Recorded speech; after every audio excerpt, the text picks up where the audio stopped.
বারুইপুর শাসন বাইপাসে আরণ্যক যে শিশু উদ্যান আছে সেখানেই খুলে গেছে একটি ক্যাফে চাই কালচার। এখানে গিয়ে প্রথমে আমাদের চোখে পড়লো এখানকার অ্যাম্বিয়েন্সটা। সত্যি কথা বলতে বন্ধুরা, যতক্ষণে নিজের চোখে তোমরা দেখছো বিশ্বাস করতে পারবে না কতটা সুন্দর লাগছিল দেখতে। আর এখানে স্যান্ডউইচ, বার্গার, ম্যাগি, চিকেনের ফ্রাই আইটেম, চা, কফি এগুলোই পাওয়া যায়। আর হ্যাঁ বন্ধুরা, একটা কথা বলে রাখি, এখানে প্রত্যেক দিন আলাদা আলাদাভাবে কম্বো দেওয়া হয় খুবই চিপেস্ট প্রাইসে। আর আমরা নিয়ে নিয়েছিলাম আজকে একটি কম্বো, যেটাতে ছিল 2 পিস আলু পরোটা, একটা চানা মশলা আর টক দই, যেটার দাম নিয়েছিল 90 টাকা।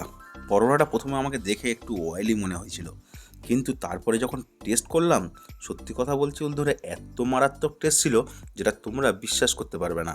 আর চানা মশলাটা তো অসাধারণ অসাধারণ। আর দই দিয়ে খেতে জাস্ট জমে গেছিলো। আর তারপরে নিয়ে নিয়েছিলাম একটা গরম গরম চা, যেটা খেয়ে সন্ধ্যেটা বেশ ভালোই কাটলো। এই ভিডিওটা ভালো লেগে থাকলে একটা লাইক, কমেন্ট, শেয়ার করে দাও, একটা সাবস্ক্রাইব করে দাও।